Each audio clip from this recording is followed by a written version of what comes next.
Hello guys, welcome back to my channel. मी पूजा स्वागत करते माझ्या चॅनलवर. तर आजपासून मी डेली ब्लॉगिंग सुरू केलेली आहे, तर प्लीज मला सपोर्ट करा सगळे. तर व्हिडिओची सुरुवात करत आहे मी दिवाबत्तीपासून. तर आहे संध्याकाळची दिवाबत्ती. तर पूजापाठ हे सगळ्या गोष्टी डेली ब्लॉगिंगमध्ये दिसणारच आहे माझ्या. दिवावत करत आहे, दिवे लावून घेतले, मन प्रसन्न वाटते. सायंकाळच्या वेळेला मी झाडू लावून दिवे लावावेच लागते. तर माझा व्लॉग मी देवाच्या पूजेने स्टार्ट करत आहे. आशा करते की सर्वांना माझे व्लॉग्स आवडणार. तर मला सध्या सवय नसल्यामुळे मी डायरेक्ट कॅमेरा फेस नाही करू शकत आहे, तर मी व्हॉइस ओव्हर करून तुमच्याशी बोलत आहे. तर पूजा करून तुळशीजवळ दिवा लावून दुकानात सुद्धा लावला. दुकान आणि घर आमचं एकच आहे, तर त्यामुळे दुकानामध्ये सुद्धा सायंकाळचा दिवा लावावा लागतो मला. त्यानंतर स्वयंपाक. मुलीला ट्युशनला सोडलं मी. माझी मुलगी तशी 3 वर्षाची आहे, म्हणजे 3.5 होईलच तिला आता. तर तिला ट्युशनला सोडावं लागते. त्यानंतर स्वयंपाक 6 ते 7च्या मध्ये स्वयंपाक करून घेत असते आणि 7:30 तिला ट्युशनवरून आणत असते. तर तुमच्याशी बोलूया. तर मी इथे मेथीची भाजी बनवत होती. मेथी, आलू आणि तुरीचे दाणे. तर इथे भाजी कट करून घेतली आहे मी. एकटं असलं तरच सुचते आपल्याला स्वयंपाक करायचं वगैरे. वाढ असलं तर खूप त्रास देत असते. तर आपली देसी टेक्निक म्हणजे कांदा कट करण्याची आपली पावशीनी. तर साधं असं राहणीमान आहे आमचं. तर इथे मी तेल टाकून घेतलं कढईमध्ये. नंतर सगळं व्हेजिटेबल्स कट करून ठेवले. आलू, मिरची आणि टमाटर, कांदा कट करत आहे.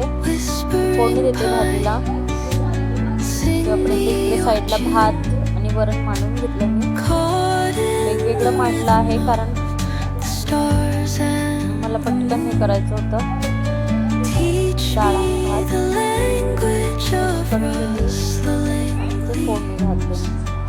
तर तेच कंटिन्यू कचरा साफ करणं सिंकमधला आणि भांडी धुणं. बस हाऊसवाईफ मागे जास्त कामं नसते, तेच कामं असते दिवसभर. तर फोडणी दिली मी.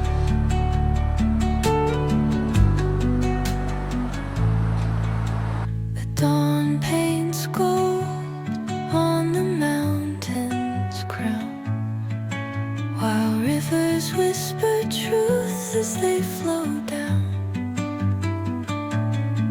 and their songs entwine with the trees that stand, knotted in time by nature.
तर इथे मी सगळं वरण भात मांडून घेतला आहे.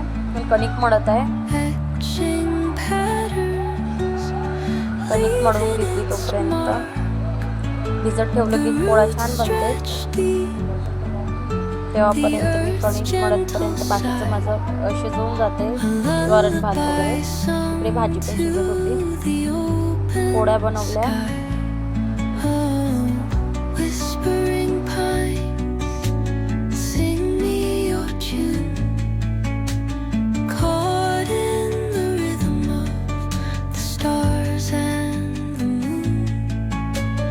Teach me the language of rustling leaves.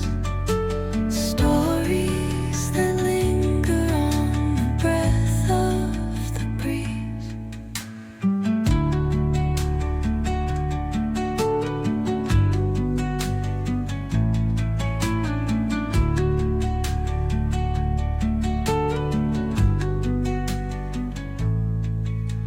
The dawn paints gold on the mountain's crown, while rivers whisper truth as they flow down. Songs entwined with पोळ्यांची तयारी केली आणि जे उरलेली मेथी होती ती मी फ्रीजमध्ये ठेवून दिली आहे. कारण भरपूरशी मेथी होती घरी. त्यामधली अर्धीच भाजी केली कारण आई गेल्या होत्या माहेरी. आम्ही तिघंच होतो तर तिघासाठीच भाजी बनवायची होती. थोडी कट केली आणि थोडी फ्रीजमध्ये ठेवून दिली पुन्हा. इकडे भाजी पण शिजत होती माझी. मोकळी भाजी असली की जेवण छान होते. त्यासोबत वरण भात पण लागतच असते. वरण भात सुकी भाजी नाही खायला पाहिजे सगळे तर मग वरण पण लावावं लागतं. भाजी धुवून घेतली छान स्वच्छ. ती म्हटलं तरी कचकचच राहते. त्यामध्ये छान व्यवस्थित धुवावंच लागते मेथीच्या भाजीला 2-3 पाण्याने. काळं काळं पाणी निघत असते, माती निघत असते त्यामध्ये. स्वच्छ भाजी धुवून भाजी बनवली. काही वेळ पाण्यात भिजत ठेवलं की छान माती निघून जाते खाली.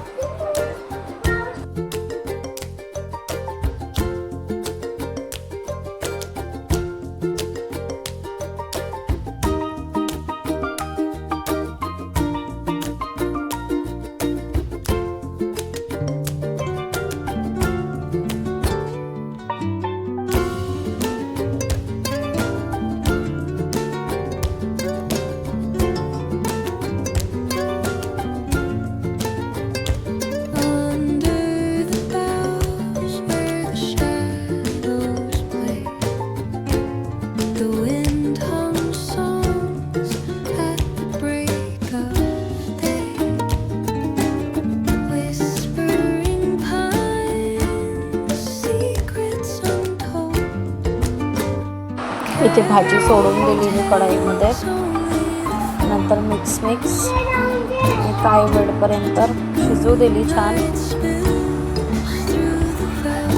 व्यवस्थित शिजली की छान पण टेस्ट येते त्याला. नंतर झाकण ठेवून दिलं आणि दुसऱ्या दिवशी तयारी भाजीची. वालाच्या शेंगा तोडून ठेवून दिल्या. हे डिफिकल्टच काम आहे. तोडताड करून ठेवलेलं बरं कधी पण पटकन काढलं फ्रीजमध्ये आणि दुसऱ्या दिवशी केली भाजी. त्यासाठी तोडून असलेलं तर चांगलं कधी.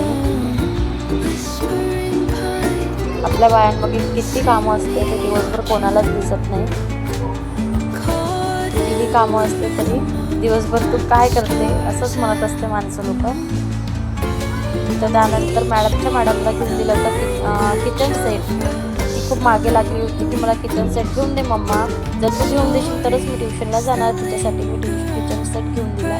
ती अनबॉक्सिंग करत होती त्याची. तिला खूप खुशी झाली होती किचन सेट बघून. तिला सोबतच घेऊन गेली होती मी. Thanks for watching. कसा वाटला व्लॉग नक्की सांगा. लाईक करा, शेअर करा आणि सबस्क्राईबसुद्धा करा. थँक्यू.